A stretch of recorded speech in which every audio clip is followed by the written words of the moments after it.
Mungu. Kwa hiyo mtumishi wa Mungu apimwi na mazingira, apimwi na material, apimwi na jengo. Yesu mwenyewe alikuwa hana hata kanisa, lakini alikuwa akitembea, wagonjwa wanapona.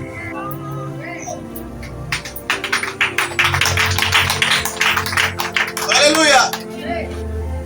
Kanisa kubwa ni kanisa linalofanya watu wamjue Mungu, waokoke, watubu dhambi, wamrudilie nani? Ndio kanisa nini? Kubwa, linalomfunua nani? Kristo. Ama mtumishi mkubwa apimwi kwa kitambi, kwa ukubwa wa kitambi chake. Unasema hapa ndipo pana upako. Upako haupo kwenye kitambi. Upako haupo kwenye unene.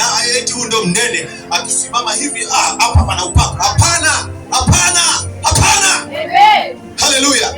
Upako ni roho, it is spirit ndani ya mtu, ni wito, mafuta yaliyomo ndani ya mtu. Ingekuwa unene, upana ndio nguvu za Mungu, Daudi asingemwangusha Goliathi.